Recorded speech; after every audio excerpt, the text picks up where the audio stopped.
Good afternoon, everybody. My name is Bart Martindale. I want to welcome you to this version of Stay Curious, brought to you by American Space Museum, and it's made possible by an endowment from Marie Louise G. West. I want to thank my guest, Mr. Bob Graveline, for being here today. Thank you, Bob, for coming. It's my privilege to introduce you. Bob worked for a very long time in one of the older programs, and it's an incredibly interesting program, should I say. Everybody knows what cruise missiles are.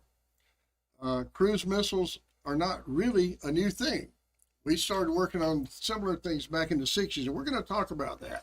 But I want to start and mention, I just want you to tell us a little bit about yourself, your background, where you're from, and how you ended up in Florida, because I know you're not from Florida. Well, I was born in Denver, Colorado, but at an early age, like in kindergarten, we moved to Idaho. Okay. I was raised in Pocatello, Idaho, and I spent my entire life there, except when we moved to California. Went through high school, graduated from Idaho State College at Pocatello, and then worked for Northrop in Hawthorne, California. Now, shortly after that, they sent me to Cape Canaveral to do some work on a brand new top secret missile they were building at that time called a Snark. Snark. Snark. Okay. I like that name. Now, that Snark was designed to fly 6,000 miles, drop an atomic bomb on Moscow. Now, the reason we did that missile was designed right after World War II ended. Of course, you remember the war ended in 1945. The Cold War began. So we had to have some way to hit Moscow with an atomic bomb if we had to. Now, the B-29 bombers could do it, but they couldn't return. So the government asked Jack Northrop to design this cruise missile that could do the job without a pilot. So I did the data reduction on all of these launches of the Snark beginning in 1952. And we tested that Snark in baby steps. Okay, well now, but before you talk about that, and I don't mean to interrupt you, I'm That's sorry. fine. But, and I do want to talk a lot about Snark, because that and one other program were the bulk of your career, I think. Right. But, okay, tell us, before we start talking about Snark, I want you to tell us about how you ended up in Florida from Idaho. Well, you came down here to work on the program in Florida? No, in Florida, from Hawthorne, California. Because when I graduated from college in Idaho, I moved to California, got a job with Northrop. And Northrop was the one that sent me to Florida. Oh, okay. So one of the things that interested me when I first met you, and I want to mention that Bob is a docent at the Air Force Space and Missile Museum. That's how I met you. And so I'm plugging the Air Force Space and Missile Museum as we speak. That's a great place. But you were a contemporary of Werner von Braun. That's correct, yes. Tell us about that. Well, Werner von Braun was testing we captured von Braun out of Germany when the war ended. Of course, I think all people realize he was that German scientist that built the V-2 rocket for Hitler during World War II. That rocket would fly 200 miles to drop a warhead on London. Well, when the war was winding down, he did not want to be captured by the Russians because his test site was called Peenemünde. Peenemünde was located near Poland and eastern Germany, right up in the Baltic coast, very close to the Soviets. Can we get that first picture? Yeah. Thank you. And Make sure it's the right one. and the Soviets. Is it this one? Yes, ma'am. All right. Now, probably a good time to mention the weather. We'll still be live. Just so anybody knows, if they see the lights blinking, don't worry. We'll be Okay. on. There we go. Can you turn this off and on? There you go. Okay. All right, go ahead. Okay, so that's the picture of a V-2 rocket being tested at Peenemünde. Now, that's located in eastern Germany, right near the Soviet Union. It's actually borders on Poland, up on the Baltic coast. Towards the end of the war, he did not want to be captured by the Soviets, so he persuaded 126 of his engineers to head south into Bavaria, wait for the Americans to come across, surrender to the Americans. They holed up in a little hotel in Bavaria called the Ingeborg Hotel. That hotel had a huge wine cellar. A rumor got started that a Muslim contingent from the French army was heading that way. If they found that wine cellar, they would have destroyed it. They spent many hours trying to drink up all that wine. Well, we did capture von Braun. Capture's not a good word. He really wanted to come to America. And we got him out of Germany. We were fortunate to get 100 of his V-2s intact before the Russians got him. We set him up in White Sands, New Mexico. We told von Braun, keep testing that rocket. We wanted that technology. You know, we've had rockets, but nothing like that V-2. That thing had a thrust of 25 tons. Well, he did. He kept testing it out of White Sands. One of them got away from him and hit Juarez, Mexico. And it landed on a whole bunch of people. But it didn't kill anybody. They're already dead. It was a cemetery. Okay. Well, go ahead. He needed a longer test range. Now, the Germans did not come directly to Cape Canaveral. They settled in Huntsville, Alabama, the Army Ballistic Missile Agency, the Redstone Arsenal. There they kept improving that V-2 to the point they got a pretty good rocket. And they called it the Redstone for the Redstone Arsenal. Now, that's the rocket that put America's first satellite into space. And I want to tell you a little story about that Redstone. We lost one of them for a very silly reason. Remember in World War II, the fighter pilots would paint the nose of their airplanes with their girlfriend's name, and sometimes their pictures with a pin-up girl. During the war, the German technicians at Peenemünde did the same thing on their V-2 rockets. And here's a picture of it. If you look close, you'll see the mermaid on the back of that V-2 rocket. My son and I went to Peenemünde, and I got that picture of that V-2 rocket. I'm going to make it bigger. So that is what the German technicians did during World War II. Now, when they came to America and worked on the Redstone rocket for Werner von Braun, they wanted to do the same thing on the Redstone. Von Braun wouldn't allow it. So one particular launch, they got a big sheet of cardboard. They drew their mermaid on it and tied that cardboard on the back of the Redstone with ropes. Of course, halfway up, it blew off. And the tracking radar that was guiding the Redstone latched onto the cardboard. It was sending steering commands to the cardboard. Well, we lost our Redstone. That's a good story. Okay. Now, at the Air Force Museum, we have this. And this is a rare artifact, is it not? It is. There's only about 6 in the entire world in existence. What you're looking at there is an actual German V-2 rocket engine. Now, that engine worked on liquid oxygen and alcohol. Now, during the war, the alcohol the Germans used was unique. It was ethanol. What makes it unique? It's the only alcohol we drink. It's in beer, wine, whiskey. During the war, the German technicians at Peenemünde were stealing it to drink. Well, management got word of that, and they dyed the alcohol pink to make them think it was poison. Well, they soon found out it was not poison, and then they kept stealing it. So then management did something drastic. They put a laxative in it and lost their services for about 2 weeks, but then they stayed away from it.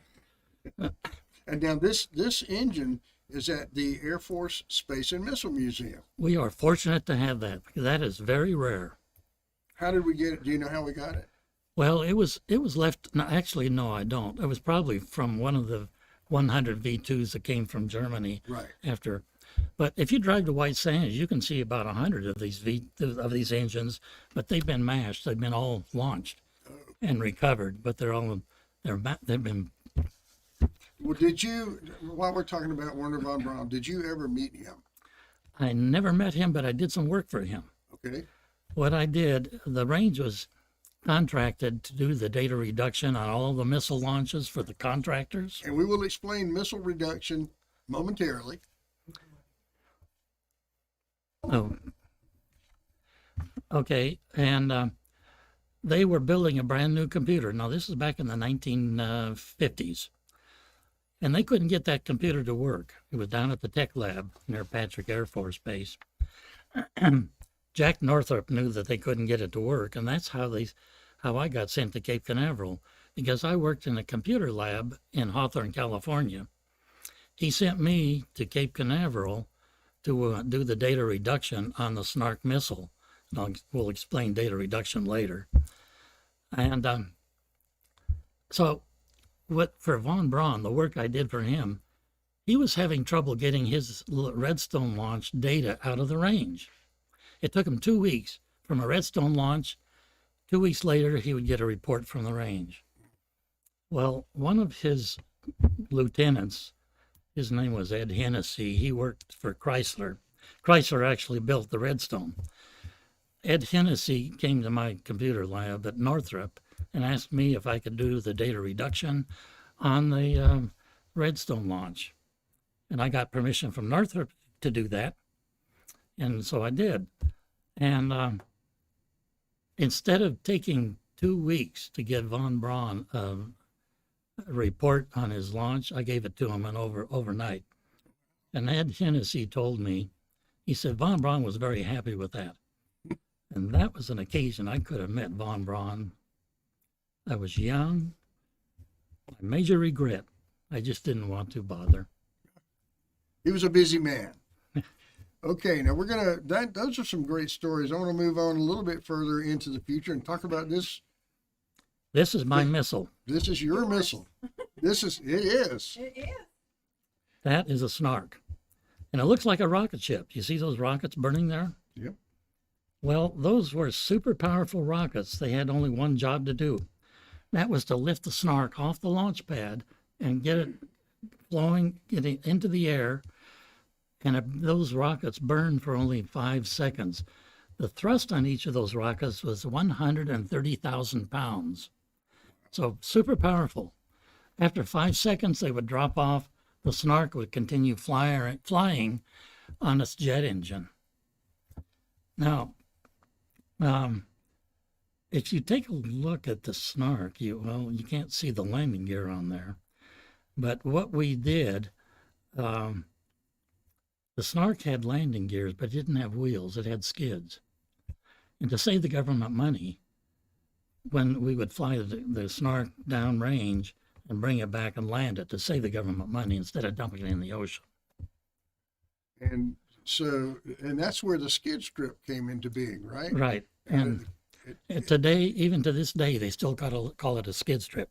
And why did they call it the skid strip? The Snark had skids. Right. Now, the skids were weird on the Snark. You think of skids like runners on a sled? Mm-hmm. No. With a Snark, I couldn't believe when I first saw those skids. Visualize a landing gear strut in the nose with the wheels sawed off and a little plate welded on that strut with a curve on the front. That was the front skid. Oh. And there was one in the back. That's all it had. I could see that thing coming in and gouging a trench down the runway, down the skid strip. Well, it turns out they were right. It worked. Speaking of skid strip, we watched them pave that. That was back in about 1953. And we decided, once they get that thing paved, let's drag race on it. Heck yeah. I had a 51 Cadillac. And that was the year the Cadillac dropped their flathead V8 engines. They went to overhead valves. And so that was a pretty hot car. Now, I didn't drag race, but I got on the skid strip to see how fast it would go. I got it up over 100 miles an hour, started shaking so bad, I had to back off. Never did find out how fast my Cadillac would go. But anyway, one of our pilots, our test pilots, came from California with a brand new Porsche. And our chief test conductor, Jack Moline, incidentally, Jack Moline eventually became the Cocoa Beach mayor. Well, anyway, they challenged each other to a drag race, an Oldsmobile Rocket 88 and a Porsche. Now remember, this is back in the 1950s. That Rocket 88 Oldsmobile back then was winning all the stock car races.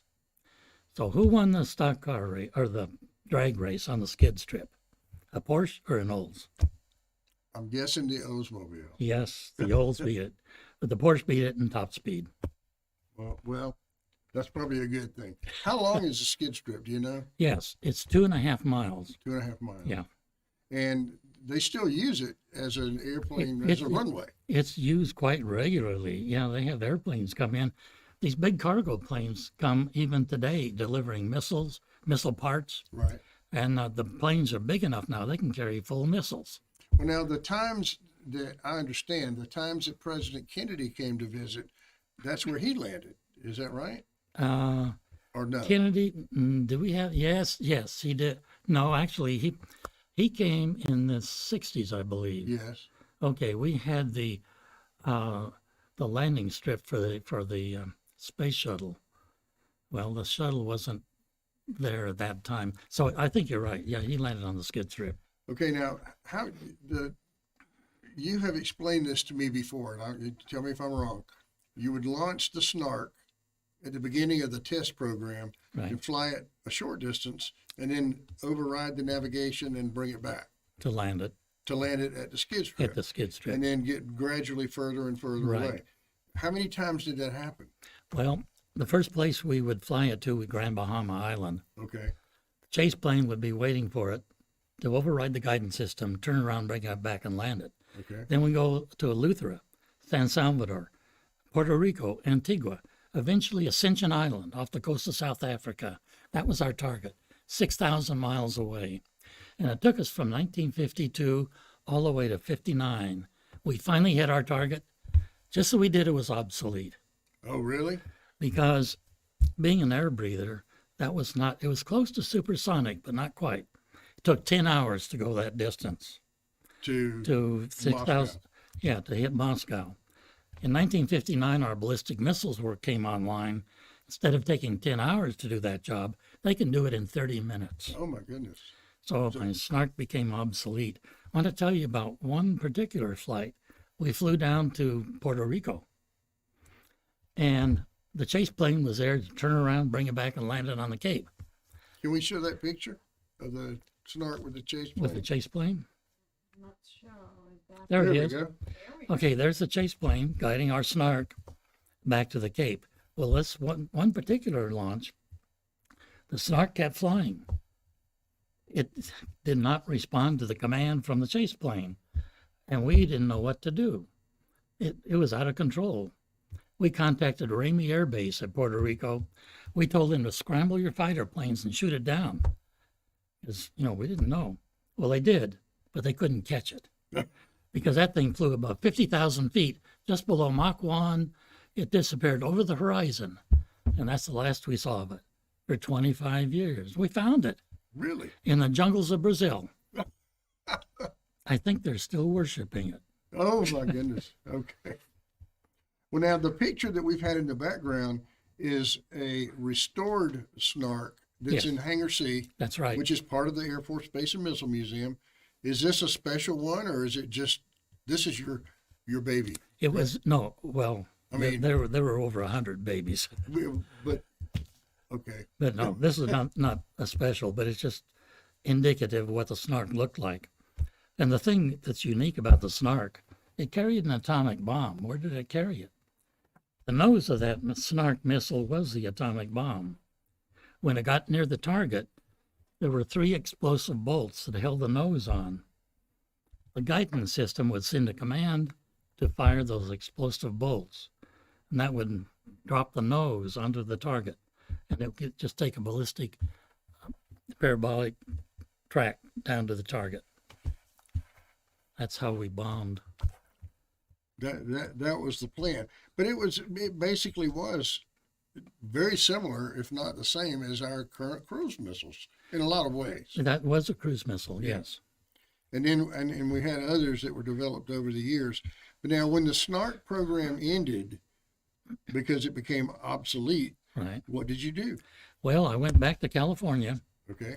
and of course I married my wife here in Florida, who was a Floridian. I knew she wanted to get back to Florida. So 2 years in California, I was able to go on with Lockheed and on their Agena program and get back to the Cape. And I did the Lockheed Agena. So tell us all about Agena. Okay, the Agena was a workhorse, really. It was the second stage of the Atlas rocket. It was also the second stage of the Thor rocket on the Explorer program at Vandenberg that put up our super secret satellites that took pictures of the Soviet Union. Mm-hmm. And during the 60s, the Atlas Agena, they put up the bulk of our GPS satellites back in the 60s. And with that combination, we also went to Venus and to Mars. And on the Ranger program, we hit the moon long before Neil Armstrong did. All using Agenas. All using the Agena. Now, the Agena, there were different varieties. There was the Agena A. Can you pull up that first Agena slide? Let's see. Is that the one? No. Is that the Keep going. I'm sorry. No, we skipped over a couple steps. It looks like. It's those two you rotated for me. Okay. Keep going. One more. There we go. Okay. That's an Agena A, right? That is the Agena A. Now, there's also an Agena B. The Agena B is what we used on the Gemini program. Right. And I did the data reduction on all of those Gemini shots. Okay, now, there's the B. Yeah, there's the B. It's a bigger one. Now, we talk about, with the Gemini program, in order to go to the moon, we had to learn to dock with another spacecraft. And this Right. is the one we used, right? That is right. Yeah. And the first one of those would have been Gemini 8 with Neil Armstrong. Well, Neil Armstrong and David Scott was on Gemini 8. Right. And that almost ended in a tragedy. Oh, there's a picture of. There's a picture of a docked Agena. Okay. With- Yeah. Now, why did we want to practice docking? Remember how we got to the moon? They had to know how to dock with a vehicle in orbit in order to get back home from the moon. Right. Because remember when we got to the moon, there was a lunar lander attached to the command module. Yeah. And the command, when they reached the moon, they both went into orbit around the moon. When it came time to explore the surface, the lunar lander separated, went down to the surface of the moon, while the command module stayed in orbit. Now, when these guys wanted to come home, they had to blast off the surface of the moon and catch the command module and dock with it. Well, the moon is no place to practice docking. No. So, Gemini program, that's the whole object, well, one of the objects of the Gemini program. It's a two-man capsule. And a particular launch, and the Gemini 8 launch, where both astronauts almost died in orbit, Neil Armstrong was flying the capsule, and he was approaching the Agena. He docked with the Agena, did a good job. As soon as he docked, the whole mass started to slowly rotate. So here, they're in orbit. Armstrong had to do two things. Number one, figure out what's wrong, and number two, correct it. He found out that one of his thrusters was stuck open in his capsule. Well, he decided he better undock from the Agena. Before he knew about his thruster, he undocked. And that was a mistake, because when he undocked, his capsule started accelerating and roll. That's how he found out it was one of his thrusters causing it. And he had trouble shutting that down because he was being whipped around. Those guys could have died in orbit. Mm. He finally was able to get the switch to cut that thruster, fire the opposite one to slow the rotation so they could re-enter the atmosphere. In effect, he saved their lives. Well, I think that he was a calm and cool customer. Wasn't he? Super cool. He was so cool in doing that. They chose him to be the first man on the moon. I think that had a lot to do with it. It right? did. It did. Originally, what I hear, they chose Gus Grissom to be the first man, but he died in that fire. Right. So it's a good thing they did choose Neil Armstrong, because remember the first landing. Here's Neil Armstrong and Buzz Aldrin in the lander approaching the surface. Both onboard computers were overloaded and useless. He was manually trying to set it down on the moon. He couldn't. He was over a boulder field. He was running out of fuel. He kept searching and searching. He finally found a spot, set it down with only 16 seconds of fuel left. Wow. Remember what he said. Houston, Tranquility Base here. The Eagle has landed, just like he did it every day. You know, later on, he was interviewed on television, and the interviewer said, "Neil, what were you thinking trying to land on the moon? And you were running out of fuel." And Neil says, "Well, everybody knows when the gas gauge reads 0, you always have 1 or 2 more gallons."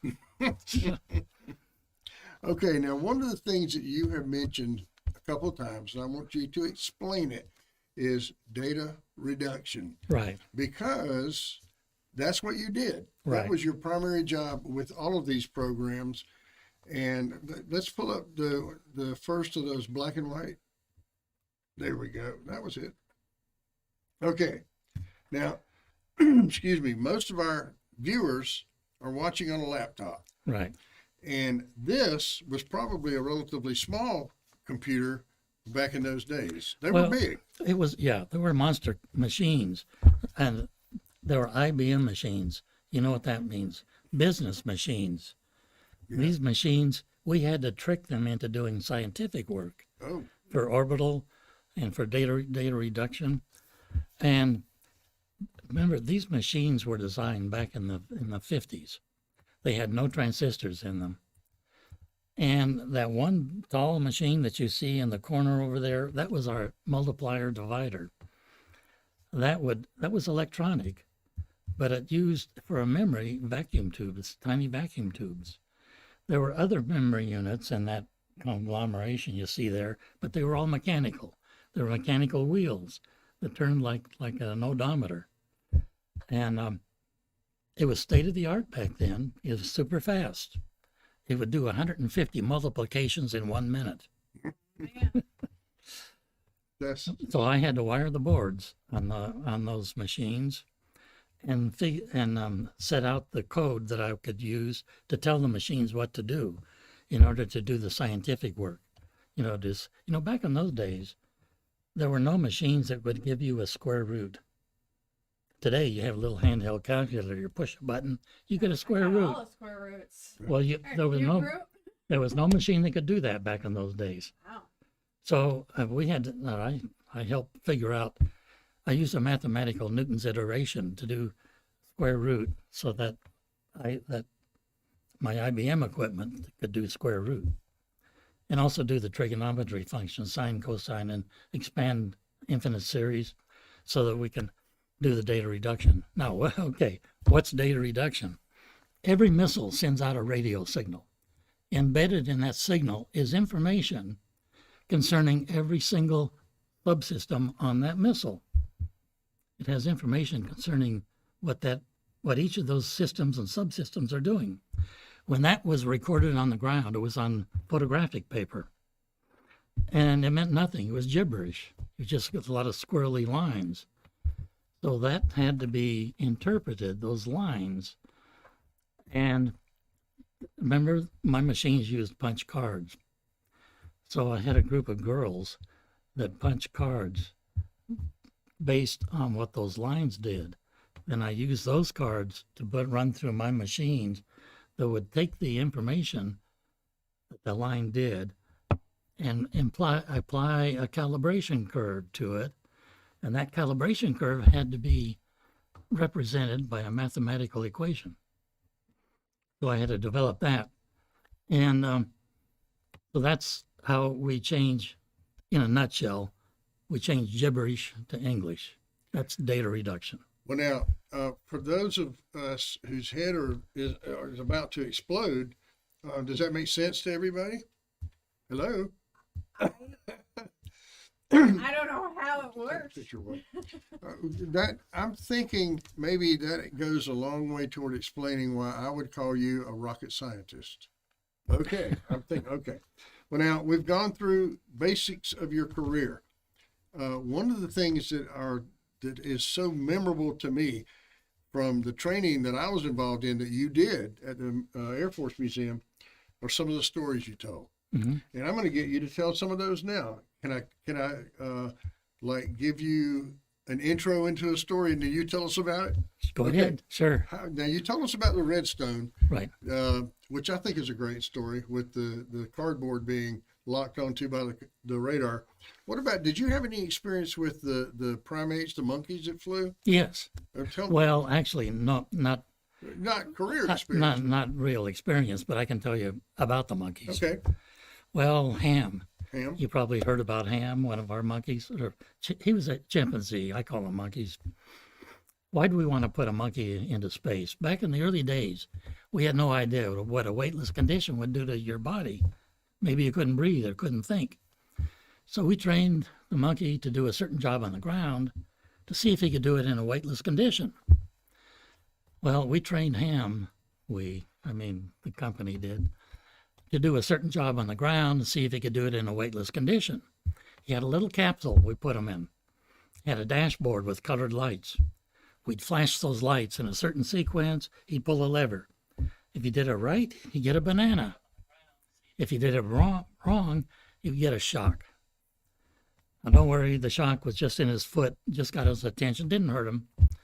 Well, the day came, the company finally put him in the capsule on top of the Redstone rocket. Now, the Redstone was not strong enough to put a monkey into orbit. So Ham went up 100 miles out of the atmosphere, became weightless. We flashed our lights. He pulled a lever, got a banana. How'd we get a banana up there? A little banana pellet dispenser. Pull a lever and get a little pellet. Well, he splashed down on the ocean, a couple hundred miles away. Ship was out there waiting, got the capsule up out of the water onto the deck. They sailed back to the Cape, went to Hangar S. And Hangar S is kind of historic. It's still there today. Mm-hmm. That's where the original Mercury 7 astronauts were billeted. And that's also where the monkeys were. Well, they got Ham out of his capsule by Hangar S. Photographers were there taking all kinds of pictures of Ham. One of them said, get him near the capsule. We want to get a shot of him sitting there, right by the capsule. They couldn't get him to go near that capsule. He had enough. Well, now, one of the stories you told us was about Enos. Yeah, Enos was another monkey. Now, he was scheduled to go into orbit. And since the Redstone could not do the job, he had to ride on top of an Atlas rocket. And that particular launch, I was almost killed. I'll tell you why. My friend and I wanted to see an Atlas launch up close. Okay. So we drove out to Complex 13, where there was an Atlas with the monkey, the chimpanzee on top. His name was Goliath. Probably never heard of Goliath, but again, he was scheduled to go into orbit. So we parked our car on the road and walked through the brush, got very close to the launch pad. And you can imagine when those engines fired on that Atlas, the ground was shaken like an earthquake. And the noise, the wonder I can still hear. Anyway, that rocket went up and up. It didn't program over to get into orbit. It kept going up. The range safety blew it up. The pieces are coming down. And we were underneath it. So we decided we better get out of there. We set a record. We ran from Complex 13 to Pad 12 and hid underneath a ramp and watched the pieces come down. Now, an Atlas is stainless steel. Yeah, incidentally, when that Atlas blew up, like Bart said, it's made out of stainless steel, not aluminum. And it was a beautiful sight, really. When that explosion occurred, it would look like stainless steel confetti sparkling in the sunlight. Oh, man. And my friend and I thought, gee, that's kind of pretty. We better get out of here. Well, another area that I wanted to talk to you about was about some of your astronaut stories. Oh, yeah. And you were telling me some of those the other day, and they were awesome. You guys will enjoy hearing those. Pretty wild guys, Yes, those sir. astronauts. They love to torment each other.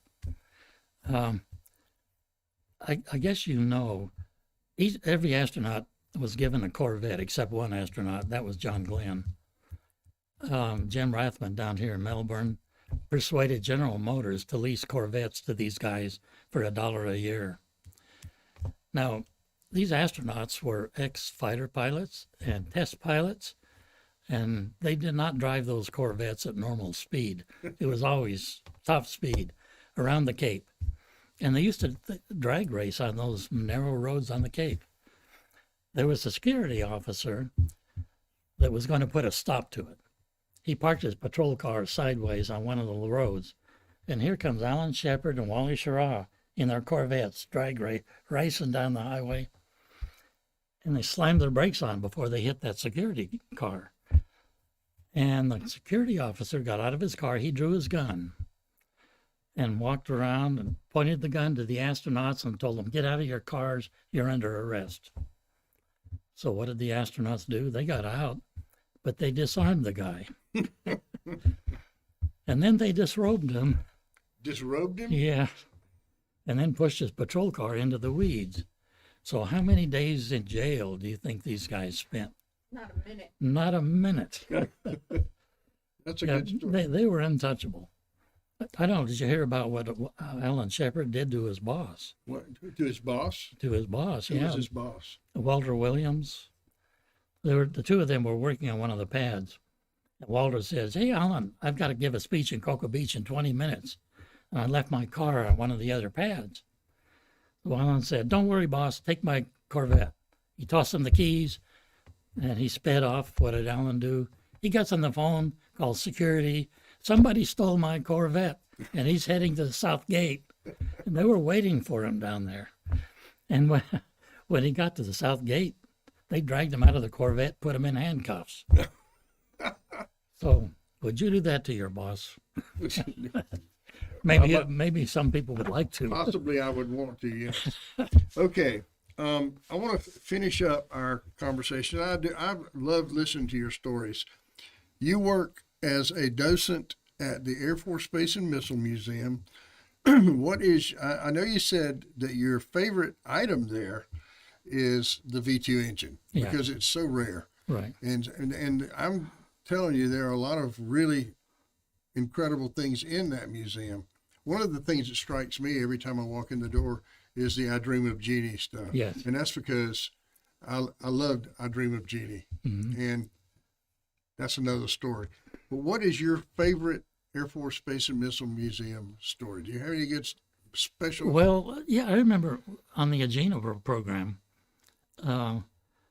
we were in the Lockheed hangar, and Wally Schirra came to give us a pep talk for the Agena, because Wally was scheduled to go on the Gemini capsules. The Gemini docks with my Agena. So he came to our hangar, and there was a steel platform about 3 feet high, and with a microphone where Wally was supposed to get up there and give a talk to us. Well, there were no stairs for him to do that. Somebody ran and got a carton, one of these wooden Coke crates, stood it on edge so that he could stand on that to get up onto the platform. So he gave his talk. I was in the back of the crowd listening to it. And when the talk was done, Wally was in a hurry to get out of there. So he ran off the platform. He jumped on that crate, and it flipped out from under him. Oh, no. And what I saw were two legs in the air above the heads of the other people in front of me. He landed on his head. Oh, no. And he was pretty wild. Well, did any more astronaut stories that you can think of? Yeah, my wife and I were invited to the Mercury 7 party. NASA invited us to go to a party they were throwing for the Mercury 7 people and the newcomers that were coming in. And it was in a roller skating rink on Merritt Island. Now, this is in the 60s, around, I forget the year. But they had tables set up on this roller skating rink in the middle of the floor. And they had a big screen set up where they showed the astronauts in training. And those guys, when an astronaut appeared on the screen, the rest of them started heckling him. Look at that idiot up there. And like I said, they like to torment each other. When our dinner was over, one of the astronauts said, "Hey, this is a roller skating rink. Let's roller skate." So we moved our tables back, and they all put roller skates on. And that was hilarious. half of them, you know, these guys were fighter pilots, test pilots. Half of them looked like they'd never been on skates. They were stumbling. They could hardly keep their balance. But some of them looked like professionals, spinning, doing spins and skating backwards. Two of the newcomers skated over to Betty and my table, my wife Betty. And we got talking with them, small talk. Where are you from? Ohio. You know, what did you do? Oh, flew airplanes. We got their autograph, Neil Armstrong, Buzz Aldrin. Oh, really? Yeah. So you still have that, I It's in the house someplace. I can't find it. bet. Oh, man. Well, that's gonna excuse me, that's gonna wrap it up for us today. I thank you so much for being my guest today, Bob. I want to thank all of you folks for watching us today on Stay Curious. This has been Oral Histories with my friend Bob Graveline, made possible by the Marie Louise G West Endowment. Thanks all our friends on Facebook, YouTube, and Twitch for watching us today. I hope you enjoyed this. I hope you learned some things. I know I learned every time I talk to these guys. Thank you again for visiting with Sure us. thing. Thanks, Appreciate Bob. it. Enjoyed it.